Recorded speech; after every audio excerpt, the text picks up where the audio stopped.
বলুন পাইলে নিরালাই গনে আরো জোরে বলেন যারা চেয়ারের উপর বসে আছে বলুন পাইলে নিরালাই গনবি পাইলে নিরালাই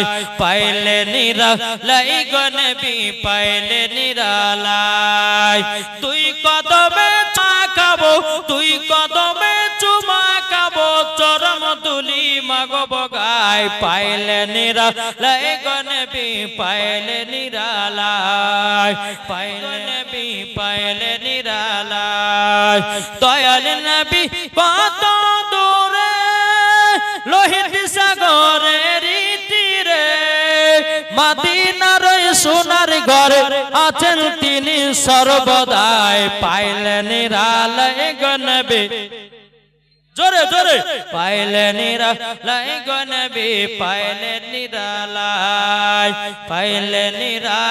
গনবি পাইলে নিরালাই তুই কদমে চুমা খাবো তুই কদমে চুমা খাবো চরম তুলি মাগো বগাই পাইলে নিরালাই গনবি পাইলে নিরালাই বাবারাও নবী ছাড়া কোন গতি নাই ও ভাই আপনাদের একটা কথা বলে যাই নামাজের আগে নবীকে চিনো রোজার আগে নবীকে চিনো হজের আগে নবীকে চিনো যাকাতের আগে নবীকে চিনো যারা বাবা নবীকে চিনেছে নামাজ পড়েছে নামাজ কাজে দিয়েছে যারা নবীকে চিনেছে রোজা করেছে রোজা কাজে দিয়েছে আর নবী যদি তা চিনো বাবা নামাজ রোজা সব কিছুই বেকার তোমার কোনো কাজে লাগবে না ও বাবাজি নামাজ পড়ে জান্নাতি হতে পারে না হতে পারে রোজা করে জান্নাতি হতে পারে না হতে পারে যাকাত দিয়ে জান্নাতি হতে পারে না হতে পারে দান করে জান্নাতি হতে পারে না হতে পারে কিন্তু আল্লাহ বলতেছে যার ভিতরে ঈমান আকীদা ঠিক থাকবে বাবাজি সেই ব্যক্তি হয়ে যাবে জান্নাতি কি গো ঠিক না যদি নামাজ পড়ে জান্নাতি হতে হতো সর্বপ্রথম কে জান্নাতে জানেন কে তো জানে ইবলিস শয়তান জান্নাতে যেত হ্যাঁ ইবলিস শয়তান 650 কোটি বছর আল্লাহর ইবাদত করেছিল কত বছর বললাম তাইলে বাবাজি মুসলমান আপনাদেরকে বলি তাই বলে নামাজ পড়া বাদ দেন না কি গো তখন বলতে মাওলানা ওবায়দুল হাসান জামালি এসে বলেছে নামাজ পড়া জান্নাত যখন পাবো না তো নামাজ পড়ে লাভ কি আরে ভাই ওটা নয় ঈমান আকীদা তাজা করুন নামাজ পড়ুন ওই নামাজে জান্নাত পাবে ওই নামাজে নবী পাবে ওই নামাজে খোদা পাবে ওই নামাজে ওলি পাবে ওই নামাজে শান্তি পাবে ওই নামাজে আরাম পাবে জোরে বলেন কি বলছে জি আর আপনার ভিতরে ঈমান আকীদা ঠিক নাই আপনি মনে নামাজ পড়ছেন আল্লাহু আকবার এখন নামাজের শেষে বাবা কিয়াম হয় কি হয় না আপনাদের মসজিদে হয় আমরা বলি না ইয়া নবী সালাম আলাইকা পড়ি কি পড়ি না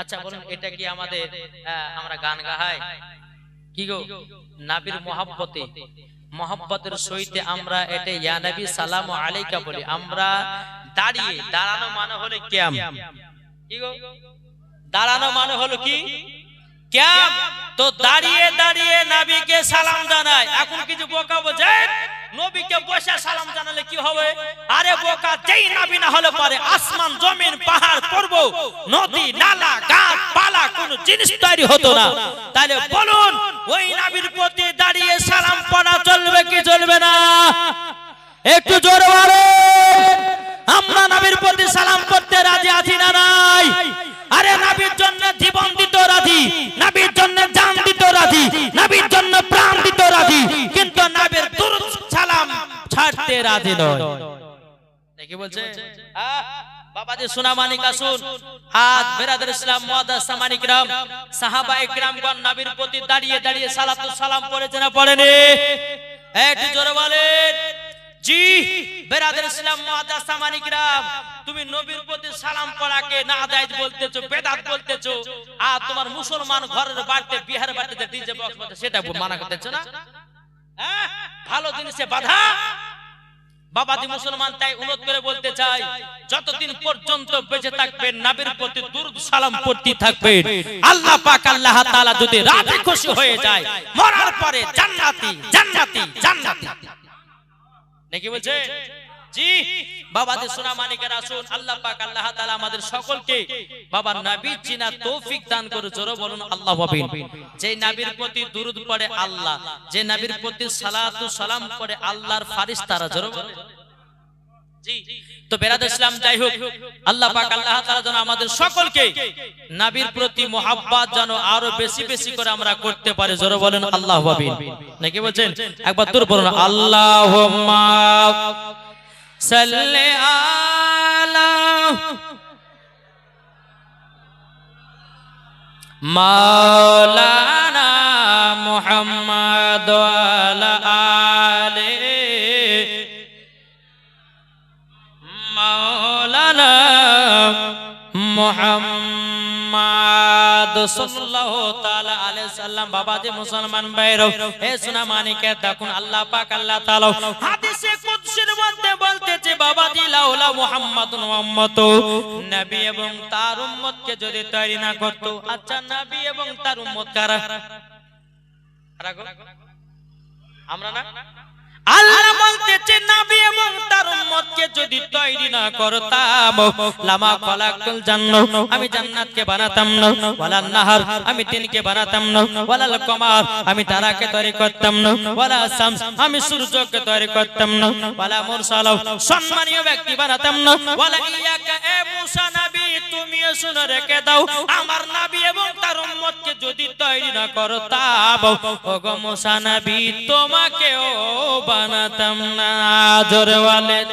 আল্লাহ বলতেছেন আমার নবীকে যদি তৈরি না করতাম, 1,24,000 পয়গম্বর, মতান্তর 2,24,000 পয়গম্বর, বাবা যে কোন নবীগণকে বানানো হতো না। জোরে বলেন। বাবাজি মুসলমান, হে সোনা মানিকের, আল্লাহ পাক আল্লাহ তাআলা যেন আমাদের সকলকে নবী চিনা তৌফিক দান করুন। এ বাবাজি চলুন জীবনের দিকে এগিয়ে যায়। এদিকে বেরাদার মা হালিমা বলতেছে, বলে বেটা গো বেটা, তোমার শরীরে নাকি কেঁচা ঢুকিয়েছে। তখন বলছে মা গো, কে যেন ছুরি ঢুকাইয়া দিল আর গোশতের টুকরা যেন বের করে দিল। মা হালিমা রাদিয়াল্লাহু তাআলা আনহা যখন বাবাজি আমার নবীকে সিনাতে লাগায় নিয়েছে, মা হালিমার মনে বাবা ভয় ঢুকে গেল। আল্লাহ গো, যদি দুধ বেটার কিছু হয়ে যায়, আমি আমিনার সম্মুখে মুখ দেখাতে পারবো না। যার সন্তান তার বুকে ফিরাইয়া দেব। জোরে বলেন সুবহানাল্লাহ। মা হালিমা রাদিয়াল্লাহু তাআলা আনহা তিনি কি করলেন, আমার নবীকে নিয়ে বাবা আপনার মক্কাতে রওনা দিলেন। তার পরে মা হালিমা বলছো, গো আমিনা বোন, তোমার বেটাকে আমি তোমার বুকে ফিরাইয়া দিলাম, আমার বাড়িতে অনেক দিন রাখলাম। মা আমিনা বলতে আছে, বলে হালিমা তবে শোনো গো, যাবার সময়তে আমার শ্বশুর আব্বার সাথে সাক্ষাৎ করে যেও। মা হালিমা বলছে ঠিক আছে তাই হবে। যাবার সময়তে আব্দুল মুত্তালিবকে বলে, হুজুর গো, আপনার পোতাকে আমি নিয়ে গেছিলাম, হযরতে মা আমিনার কাছে দিয়ে গেলাম, হুজুর আমাকে বিদায় করুন। বাবা আব্দুল মুত্তালিব বলছে, বলো গো হালিমা শোনো শোনো, তুমি আমার পোতাকে মানুষ করেছো, তোমাকে কি খালি হাতে পাঠানো যায়? মা হালিমা বলতেছে, বলে হুজুর বেয়াদবি মাফ করবেন, আপনার পোতাকে আমি মানুষ করি নাই, আপনার পোতা আমাকে মানুষ করেছে। মা হালিমা যখন এই কথা বলো, বেরাদর ইসলাম মুআদ্দাস সামানিকেরাও যখন বাবা যে কথা বলার পরে মা হালিমা রাদিয়াল্লাহু তাআলা আনহা বলতেছে, বলো গো হুজুর আমাকে বিদায় দিন, আমি যাই বাড়ি। হযরতে আব্দুল মুত্তালিব বলছে, গো হালিমা আমি তোমাকে খুশি করে 100টা উট ইনাম দিলাম। জোরে বলেন কটা উট দিল? 100টা উট দিল। কিন্তু মা হালিমার মনটা বাবাজি খারাপ। আব্দুল মুত্তালিব বলছে, গো হালিমা তোমাকে 100টা উট দিয়েছি, তোমার মুখটা হাসি হাসি থাকবে, তোমার মনটা এত খারাপ কেন? বলো না বলো না। বাবাজি মুসলমান ভাইরাও, এ সোনা মানিকেরাও, মা হালিমা রাদিয়াল্লাহু তাআলা বলতে আছে, বলো গো হুজুর 100টা উট আমাকে দিলেন, কিন্তু 100টা উটে তো লাগামের দরকার আছে, লাগামের দরকার আছে, আমার কাছে তো টাকা পয়সা নাই, কিভাবে লাগামটা তৈরি করব? তার জন্য মনটা খারাপ। হযরত আব্দুল করলেন বাবা একটু সোনা দিয়ে দিল গো হালিমা নাও সোনা নাও আর 100টা ওটে লাগামে তৈরি করায় নিও মা হালিমা বাবা 100টা উট নিয়ে তয়ফের ময়দানে রাখতেছে কিছু কিছু নারীরা মা হালিমার প্রতি হিংসা করতেছিল বাবা ওই নারীগুলো বলছে হালিমা কি ব্যাপার 100টা উট কথা পেয়েছো বলো বলে কেন তোমরা তয়ফে নবীকে আনতে যাওয়া সময়তে গরিব এতিম বলে নাও নাই ওনার দাদু আমাকে 100টা উট দিয়েছে ওই নারীগুলো বাবাজি মাথা কপালে বাড়ি দিচ্ছে হাই আমরা কেন নবীকে মানুষ করলাম না আল্লাহ বলছে বান্দি রে আমার নবীকে যার হাতে দেব না যে হাতে পাবে তার নাম হবে হযরতে মা হালিমা জোরে বলেন সুবহানাল্লাহ এখান থেকে মা হালিমার জীবনী সমাপ্ত এবার বাবা আমার নবীজি মা আমিনার কাছে আসলো কোথায় হযরতে মা আমিনা রাদিয়াল্লাহু তাআলা আনহার কাছে যখন আসলো আমার নবীজি বাবা কাবার কাছে বসে আছে মজার ঘটনা বাবা কাবার কাছে বসে আছে আর আমার নবীজি বাবা কাবাতে হিলানা দিয়ে আপনার বসে আছে আর কিছু বাচ্চা বাচ্চা ছেলেরা পাহাড়ের উপরে বাবা উঠেছে ওঠার পরে বাবাজি ওই বাচ্চা ছেলের বাপেরা পকেট থেকে খেজুর বের করে বাবাজি নিজের বেটাদেরকে খাওয়াতে যাও আমার নবীজি চোখের পানি ঝরিয়ে বলছে আল্লাহ আমার আব্বা জান আছে কোথায় আমার নবীজি কাবা থেকে উঠে বাবা একবার দুবার করে হযরত মা আমিনা রাদিয়াল্লাহু তাআলা আনহার কাছে গিয়ে বলতে আছে বলো গো আমার মা জননী গো আমার আব্বা জান আছে কোথায় হযরতে মা আমিনা বলতে বেটা গো হঠাৎ করে তোমার আব্বার কথা বললে কেন বাবাজি হযরতে মা আমিনা রাদিয়াল্লাহু তাআলা নাও তিনি চোখের পানি ফেলে বলছে বেটা গো বেটা তুমি আমার স্বামীর কথা মনে করে দিয়েছো এটো তোমার আব্বার কথা মনে পড়ে গেলে থাকতে পারে না গো তোমার আব্বা আমাকে এতটাই মহব্বত করত তোমার আব্বা আমাকে এতটাই ভালোবাসতো ও বেটা হঠাৎ করে আমার তোমার আব্বার কথা মনে করালে কেন আমার নবী কেঁদে কেঁদে বলছে মা গো আমি কাবার কাছে হিলানা দিয়ে বসেছিলাম কিন্তু মা গো কিছু বাচ্চা বাচ্চা ছেলেরা পাহাড়ের উপরে উঠেছে তার বাপেরা পকেট থেকে খেজুর বের করে নিজের বেটাদেরকে খাওয়াতেছে ওগো মা জননী বাও আমার আব্বা জানের কথা মনে পড়ে গেল হযরতে মা আমিনা বলছে বেটা গো তুমি যখন আমার গর্ভেতে ছিলে বেটা তোমার আব্বা মুলকে স্বামী ব্যবসা করতে গেছিল ও বেটা বেটা সেদিন থেকে তোমার আব্বা আর মুলকে সাম থেকে মক্কায় ফিরে আসে নাই আমার নবী কেঁদে কেঁদে বলছে মাও আমি আব্বা জানের কবরখানা জিয়ারত করতে যাব জড়ো হবে না আমার নবী বলছে মা গো আমার আব্বা জানের কবরখানা জিয়ারত করতে যাব হযরত মা আমিনা বলতে আছে বলে বেটা গো আমি তো তোমাকে একা নিয়ে যেতে পারবো না তোমার দাদাজি আছে তোমার দাদাদের কাছে যাব তোমার দাদাজি যদি ছুটি দেয় তাইলে পরে যা হবে নাইলে যা হবে না আমার নবী বলছে মা গো চলো না দাদাদের কাছে যাই হযরত আব্দুল মুত্তালিবের কাছে আসা হলো হযরত মা আমিনা বলতো গো শ্বশুর আব্বা ও গো শ্বশুর আব্বা আপনার কাছে এক মাসের ছুটি নিতে চাই মা হযরত আব্দুল মুত্তালিব বলছে কেন গো ছোট বৌমা আমিনা এক মাসের ছুটি নিয়ে কোথায় যাব হযরত মা আমিনা চোখের পানি ফেলে বলছো গো আব্বা হুজুর আমার মার বাড়ি হলো সোনার মদিনায় আমার আব্বাটা কেমন আছে না আছে দেখতে যাব আমার আম্মাটা কেমন আছে না আছে দেখতে যাব ও গো হুজুর আপনার বেটা আমাকে মদিনা থেকে বিয়ে করে নিয়ে এসেছিল আজ প্রায় 6 থেকে 7 বছর পর মার বাড়ি যাব হুজুরকে একটু ছুটি দেবেন লো এদিকে আব্দুল মুত্তালিব চোখের পানি ঝরা কান্না করতে লেগেছে ও গো আমিনা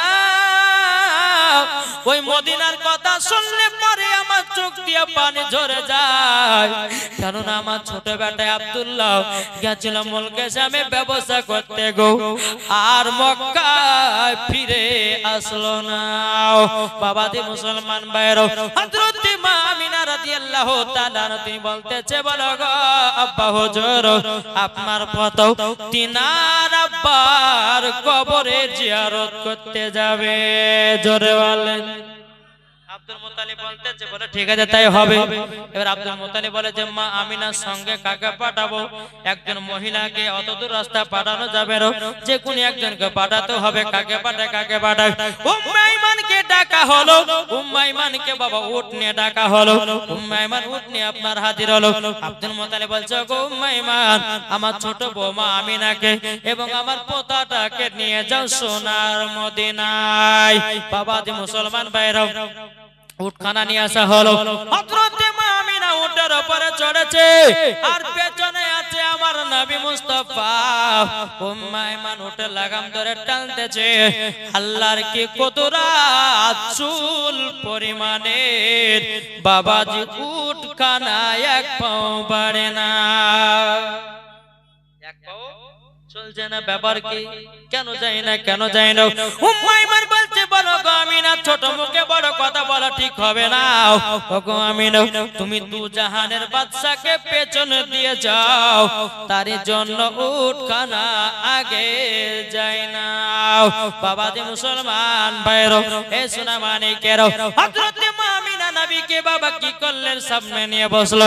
সামনে নিয়ে আসার পাশে বাবাজি উটখানা চলতে শুরু করলো। জোরে বলেন। চলতে চলতে বাবাজি সোনা মানিকেরা, উটখানা যখন বাবা চলতে লেগেছে, চলতে চলতে বাবা এক জায়গাতে দুই ফাংড়ি রাস্তা, এক জায়গাতে দুই ফাংড়ি রাস্তা, ওই জায়গাতে বাবাজি উটটা থেমে গেছে। একটা যাবে এই দিকে রাস্তা, একটা যাবে এই দিকে রাস্তা। তো রাস্তাতে বাবাজি থেমে গেছে। এদিকে বেরাদার উম্মে আইমান বলছো, গো আমিনা, কি ব্যাপার, উট থেমে দিলে কেন? মা আমিনা বলছো, গো উম্মে আইমান, আমার মার বাড়ি প্রায় 6 থেকে 7 বছর পর যাচ্ছে গো। কোনটা মদিনা যাবার রাস্তা আমি চিনতে পারি না। এখন তো বাবা খুব সহজ হয়ে গেছে বাবা। এই যে আমার কমিটি ভাইরা বাবা সকালবেলা লোকেশন পাঠায়া দিয়েছে, লোকেশন ধরে ধরে আপনাদের এলাকায় ঢুকেছে। আপনার জামানায় লোকেশন ছিল? জি, লোকেশন ছিল না। হযরত মা আমিনা বলতে আছে, বলো গো উম্মে আইমান, কোনটা মদিনা যাওয়ার রাস্তা আমি জানো চিনতে পারি না। বাবাজি মুসলমান ভাইরা, এ সোনা মানিকেরা, ওগো আমার মা কালো, শুনেছেন মারাতের বেলায় মা জননীরা যখন বাবা রাস্তা চিনতে পারে না, আমার নবী বলছে, মা গো কি ব্যাপার, উটখানা থামিয়ে দিয়েছ কেন? আগে কেন বাড়ানো? হযরত মা আমিনা বলছে, বেটা বেটা, রাস্তা চিনতে পারি না, কোনটা মদিনা যাওয়ার রাস্তা? আমার নবী মুস্তাফা বলতে, মা তুমি রাস্তা চিনতে পারো না? বলে, বেটা না, চিনতে পারি না। আমার নবী বলছে, মা গো মা জননী, হাজা তারিকাতুল মদিনা, এটা হলো মদিনা যাওয়ার রাস্তা। হাজা তারিকাতুল ইয়ামিন, এটা হলো ইয়ামিন যাওয়ার রাস্তা। জোরে বলেন। হযরত মা আমিনা বলতেছে, এই বেটা তোমাকে কোনদিন নানির বাড়ি আমি নিয়ে আসি নাই। ওগো বেটা বেটা, তোমাকে কোনদিন নানির বাড়ি নিয়ে আসে নাই, তুমি এই রাস্তাগুলো চিনেছো কেমন করে? আমার নবী মুস্তাফা নূরে মুজাসসাম, নবী কামলিওয়ালা, মক্কি ও সরদার, আহমদ মুক্তার, নবী মুহাম্মদ রাসূলুল্লাহ সাল্লাল্লাহু তাআলা আলাইহি ওয়াসাল্লাম তিনি বলতে, মা গো আমি যেদিন 12 রবিউল আউয়ালে শুভেচ্ছা দেখে সোমবারের দিন যেদিন আমি দুনিয়াতে আগমন করি, ওগো মা জননী, মা ওগো মা, সেই দিনকা আমি কি করলাম? আল্লাহর ফেরেশতারা আমাকে সেই দিন সারা পৃথিবী রাস্তা গুলো চিনায়া দিয়েছে। জোরে বলেন। হে বাবাজি মুসলমান ভাইরা, ওগো আমার সোনা মানিকেরা, মদিনা থেকে বাবা আপনার চলতে লাগলো বাবা, মদিনা থেকে চলতে চলতে চলতে বাবা সোনা মানিকেরাও একটা মাকামে আবহাওয়া জায়গা নামক একটা জায়গা পড়লো। এখানে আমার নবী বলছে, গো মা জননী গো, আপনি তাড়াতাড়ি উঠোর উপর থেকে নেমে যান। হযরতে মা আমিনা বলছে, বেটা কেন গো? বলে, মা জলদি করে উঠোর উপর থেকে নেমে যান। ও বেটা কেন উঠোর উপর থেকে নামবো বলো না? আমার নবী বলছে, মা গো, ওই যে একটা কবর দেখা যায়, ওটাই হলো আমার আব্বা জানের কবর। যেমন বাবা এই কথা বলা হযরতে মা আমিনা হঠাৎ করে নেমে গেছে, আর বাবা দুই জমিনে আপনার দুই হাঁটু পেড়ে দিয়েছে, আর আল্লাহ বলে চিৎকার করেছে, আল্লাহ গো, আমার স্বামী এই কবরে শুয়ে আছে। আল্লাহ ওগো রব্বুল আলামিন, আমার স্বামীর জন্য যেন তিনটা কলিজাটা ফেটে যায়।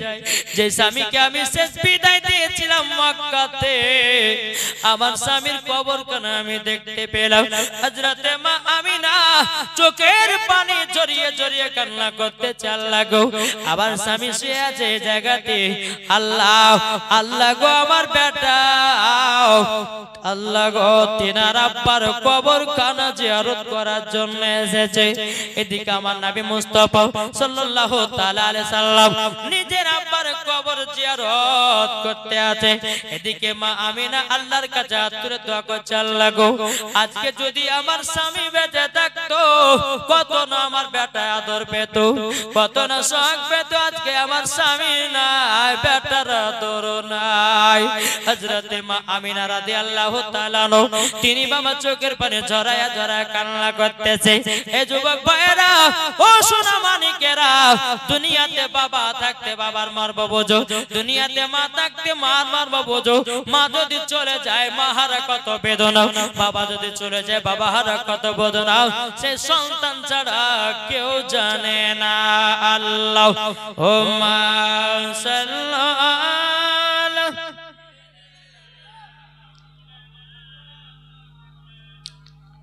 ওয়ালা আলে সাইয়্যিদিনা মাওলানা মুহাম্মদ সাল্লাল্লাহু আলা মুহাম্মাদিন সাল্লাল্লাহু মুহাম্মদ হরদম জবান সে লিখলো পাক নামে মুহাম্মদ। আমি চাই না বেহে, আমি চাই না জাহান্নাম, আমি চাই না বেহে, আমি চাই না জাহান্নাম। আমার কপালে লিখে দিও দয়াল নবীর নাম। জোর হবে না? আমার কপালে লিখে দিও দয়াল নবীর নাম। আমি চাই না বেহেশত, আমি চাই না জাহান্নাম, আমি চাই না বেহেশত, আমি চাই না জাহান্নাম। আমার কপালে লিখে দিও দয়াল নবীর নাম। যারা নবীর আশিক প্রেমিক হবে, যাবে তারা চলে শুধু মদিনাতে। যারা নবীর আশিক প্রেমিক হবে, যাবে তারা চলে শুধু মদিনাতে। দেখলে পরে বোঝা যায় নবীর দিওয়ানা। আমার কপালে লিখে দিও দয়াল নবীর নাম। বাবাজি সোনা মানিকেরা, তাহলে এই নবীকে মোহাব্বত করতে রাজি আছেন? জি, এই নবীকে যারা মোহাব্বত করবে তারাই হলো জান্নাতি মুসলমান। জোরে বলে। আচ্ছা, আমার মা বোনেরা আশেপাশে আছে না নাই? জি, আমি মায়েদেরকে শেষ কথা বলতে চাই। মায়ের, ও মা জননী, মাগো, মহিলাদের 5টা পোশাক পরা একবারে হারাম আছে। কি বললাম? এখনকার মহিলারা এই পোশাক পরতেছে না, পরছে না। তবে মা বোনদেরকে বলতে চাই, মা জনীরা, এই 5টা পোশাক কখনো ভুল করে পরবেন না। শুনতে রাজি আছে? জি, কে কে শুনবেন না? একটা হাত তোলেন তো। আমরা কে কে শুনবেন না?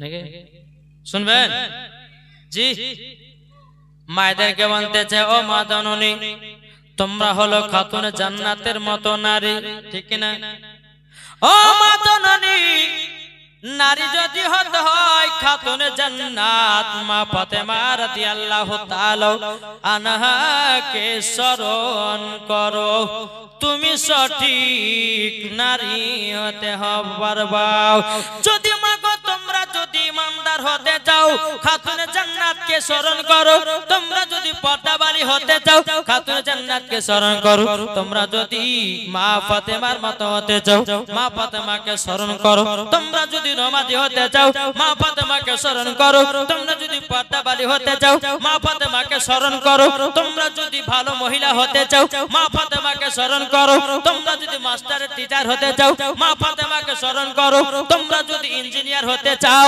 মায়েদেরকে বলতেছি ও মা জাননী তোমরা যদি ডাক্তার মাস্টার হতে চাও আমার মা ফাতেমা রাদিয়াল্লাহু তাআলা আনহাকে স্মরণ করো সঠিক জায়গা পেয়ে যাবা জোরে বলে তাহলে এক নম্বর পোশাক বাবাজি মুসলমান মহিলাদের পোশাক পরা চলবে না এক নম্বর পোশাক বাবা শর্ট পোশাক কি বললাম শর্ট পোশাক পরে না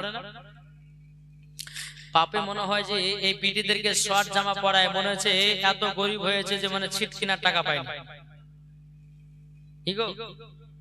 আচ্ছা নাই মায়েদেরকে বলি মা শর্ট জামা পরবেন না মা জননী শর্ট জামা পরা চলবে না দ্বিতীয় নাম্বার কি পোশাক বাবাজি দ্বিতীয় নাম্বার ছেলেদের পোশাক পরছে কি পরছে না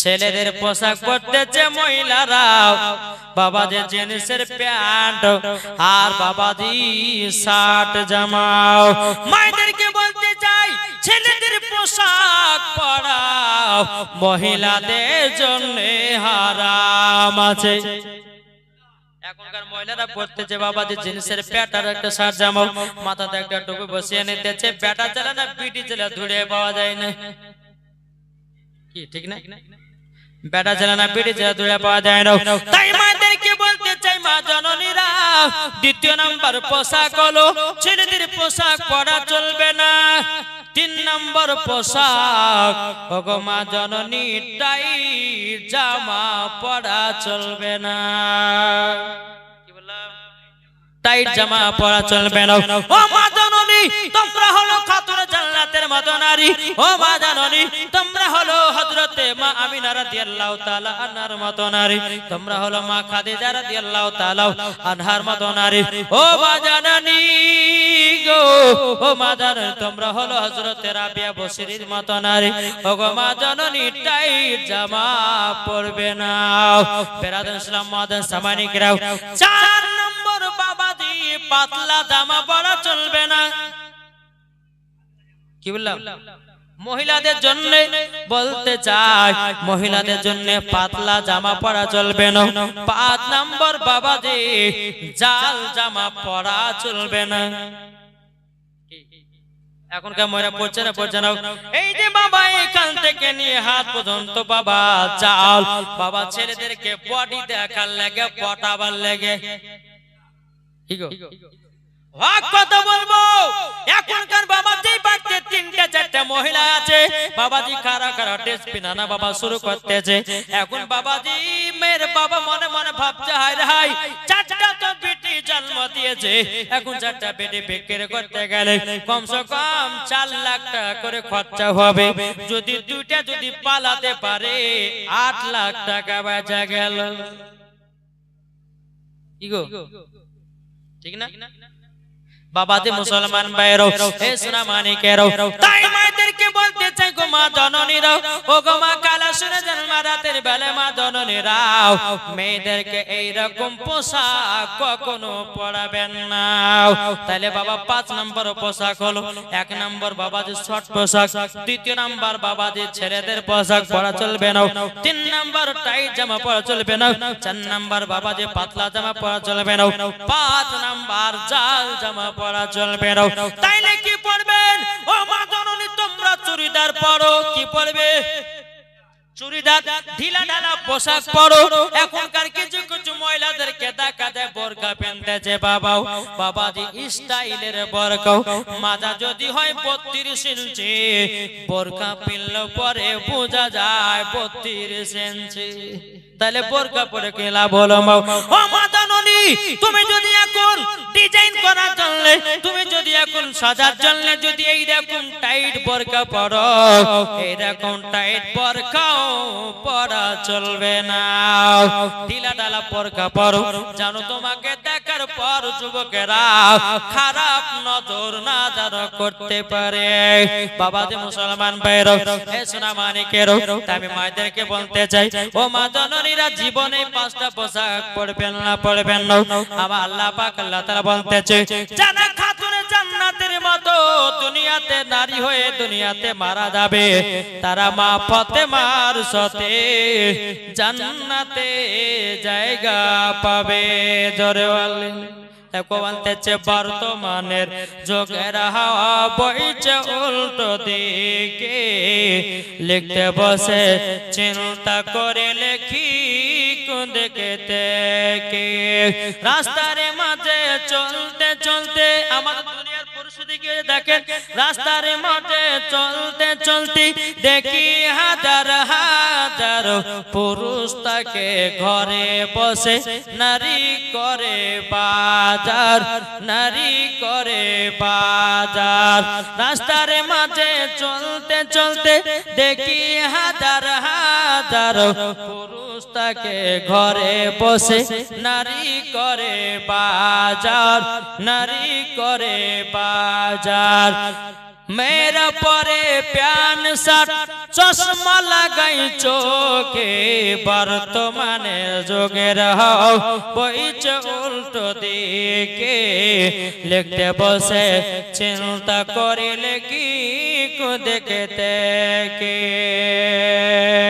ঠিক না বলেন ছেলেরা সব এইচএস পরে কাটতে যাই মাঠে মেয়েরা মাধ্যমিক পড়ে হলো টেনের টিটি হলো টেনের টিটি এই দুঃখে ছেলেরা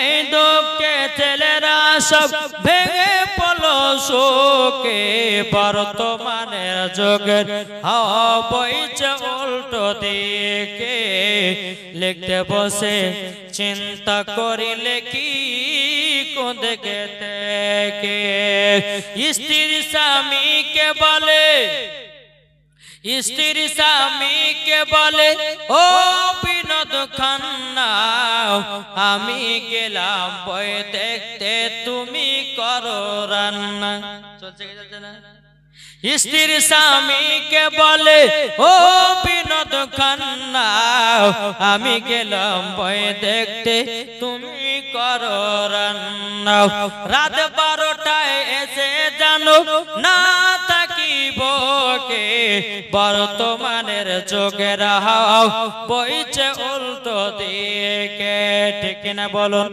আমি তাই মায়েদেরকে বলতে চাই ও মা জননী মা ফাতেমার মতো নারী হন গো মা যেই মা ফাতেমা একটা মিথ্যা কথা বলতো না তার নাম হলো মা ফাতেমা জীবনে কোনোদিন মহিলাদের সঙ্গে ঝগড়া করতো না তার নাম হলো মা ফাতেমা যেই মা ফাতেমার চেহারা কোন পুরুষে দেখে না তার নাম হলো মা ফাতেমা জোরে বলেন যেই মা ফাতেমা রাদিয়াল্লাহু তাআলা জীবনে এক ওয়াক্ত নামাজ কাজা করতো না তার নাম হলো মা ফাতেমা আর আমাদের ঘরের মা বোনেরা জীবনে বাবা সিরিয়াল কাজা করে না ঠিক না সকাল হলে সিরিয়াল এখন সবাই সিরিয়ালে পাগল আর যুবকদেরকে বলতে চাই যুবক তোমরা আজকে দেখো তোমরা আজকে ফ্রি ফায়ার পাবজি নিয়ে মেতে পড়েছো ফ্রি ফায়ার পাবজি খেলছে না অনেকে বাবাজি ছেলেরা ফ্রি ফায়ার পাবজি খেলে বাবাজি তাদের মাথার ব্রেন নষ্ট হয়ে গেছে ও যুবক মুসলমান ঘরে জন্ম নিয়েছো ফ্রি ফায়ার পাবজি খেলা ছাড়ো আজকে বেধর্মীদের বাবাজি বেটারা কি করতেছে বাবাজি কেউ অফিসার হওয়ার জন্য বাবা পড়াশোনা করতেছে কিন্তু আমাদের মুসলমান ঘরে বাবা বাবাজি 10-20 হাজার টাকা দামের অ্যান্ড্রয়েড মোবাইল কিনে নিয়েছে বাবা ফ্রি ফায়ার ছাড়া কোনো গতি নাই ওরে ভাই তুমি এখন ফ্রি ফায়ার পাবজি খেলতেছো আল্লাহ বলছে বান্দা তুই একবার কবর আয় তোকেও ফেরেশতারা গোসলান দিবে। আজানের সময়তে ফিরিপার বন্ধ না, নামাজের সময়তে ফিরিপার বন্ধ না। তাই বাবাজি মুসলমান ও যুবকেরা তোমাদেরকে বলতে চাই, মুসলমান ঘরে জন্ম নিয়েছো তোমরা জিয়া খেলা ছাড়ো, মুসলমান ঘরে জন্ম নিয়েছো তোমরা মদ খাওয়া ছাড়ো, মুসলমান ঘরে জন্ম নিয়েছো সুদ খাওয়া ছাড়ো, মুসলমান ঘরে জন্ম নিয়েছো ও ভাই ফিরিপার পাবজি খেলা ছাড়ো। একদিন দেখবা সঠিক রাস্তাতে পাওয়া যাবে। জোরে বলেন কি গো, ফিরিপার খেলছে না? খেলছে না? খেলছে না? এদিকে মনে খেলে না নাকি গো? আমাদের মুর্শিদাবাদে খুব খেলে। আরে বাবা হাই রে ফ্রি ফায়ার, হাই রে ফ্রি ফায়ার। জি এখন তো আবার যুবক ছেলেরা বাবাজি এমন ডিজাইনে চুল কাটছে বুঝেন, এই ডানে চুল নাই, বামে চুল নাই, পেছনে চুল নাই, মধ্যখানে চারটা চুল রেখেছে, এমন ভাবে চুল গুলোকে পাড়ে রেখেছে মনে হচ্ছে গরুতে জিবে দিয়ে চারটা রেখেছে। কি ঠিক না? এ ভাই শোনো, মাথাতে সুন্নাতের তরিকায় চুল রাখো, নেকি পাওয়া যাবে। আর যে ছেলেরা এখন চুল কাটছে না বাবাজি, এই চুল কাটার নাম রেখেছে বাটি কাট চুল কাট, বাটি কাট। আর আমি কি নাম রেখে জানেন? আমি এই নাম রেখেছি বাবজি গলা কাটটি মুরগি চুল কাটা। দেখবেন সে মদের করে এরকম লাগে না? জি লাগে। তাই বাবাজি সুন্নাতের তরিকায় মাথা চুল রাখো, নেকি বাবা। আর যদি বাবাজি ওই গলা কাটটি মুরগির মতো যদি চুল কাটো তাহলে কবরে গিয়ে গোসল খেতে হবে।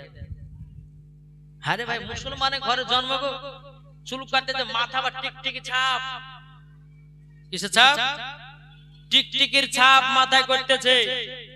তার বাবা কত রকমের ডিজাইনের চুল কাটতেছে।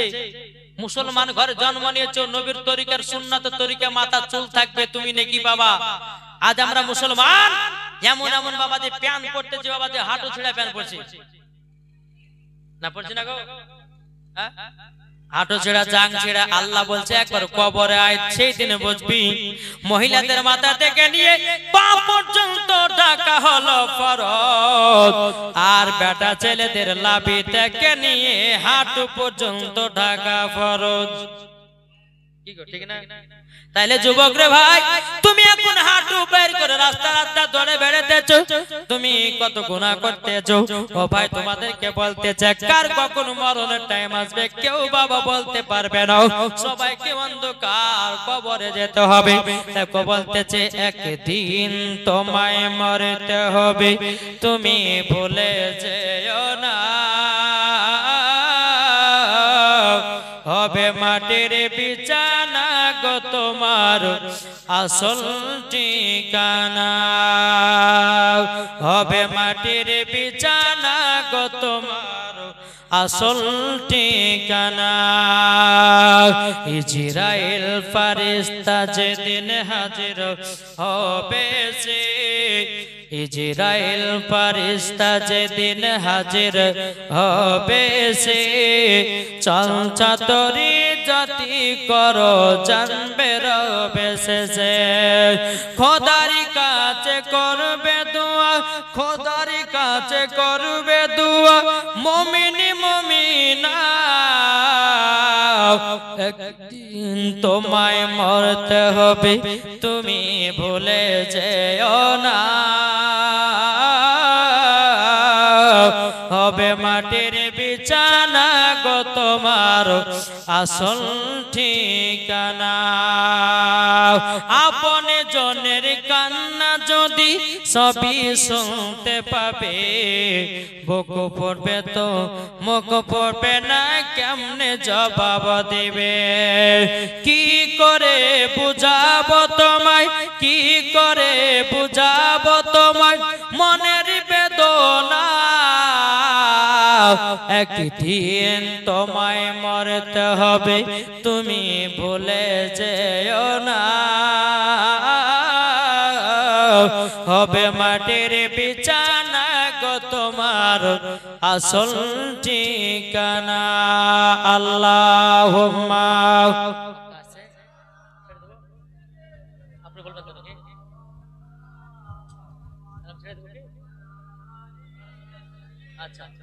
ওয়ালা আলে সাইয়্যিদিনা মুহাম্মদ সাল্লাল্লাহু তাআলা সাল্লাম। তো বাবাজি মুসলমান, শেষ কথা আপনাদেরকে বলে যাই যে আমরা নবীকে মহব্বত করব, নবীকে ভালোবাসব, অন্ধকার কবর যাব। আর যেই ব্যক্তি দিলেতে নবীর মহব্বত থাকবে, অন্ধকার কবর যাবে, ওই ব্যক্তি মরার পরে জান্নাতি হবে। জোরে বলেন সুবহানাল্লাহ। নাকি বলছে? জি, আমরা নবীকে ভালোবাসতে চাই। বেরাদার ইসলাম মুআদ্দাস সামানি কিরাম, আপনাদের সম্মুখে আমার টাইমের মানে টাইম শেষ। আমাদের বাবাজি পশ্চিম বাংলার ভাইরাল বক্তা হযরত আল্লামা মাওলানা মুফতি জাহাঙ্গীর আলম রেজভী সাহেব আসবেন ইনশাআল্লাহ। আপনারা তিনা জবান থেকে হাদিস কোরআনের বাণী মূল্যবান বক্তব্য ঈমান আকীদা নিয়ে ইনশাআল্লাহ আপনারা বক্তব্য শুনতে পাবেন আলহামদুলিল্লাহ। তবে বাবাজি আপনাদের সম্মুখে কয়েকটা ভোজপুরি এবং ইংরেজিতে একটা দুটো কলি পড়ে শুনতে রাজি আছেন? জি চলুন। কই বলতেছে ভোজপুরিতে চান্দা বলে তারা বলে বলে মালমা মোর নবীজি আইলেন ভরে ভর। জোরে বলেন, জোর হবে না? নবীজি আইলেন ভরে ভর, চান্দা বলে তা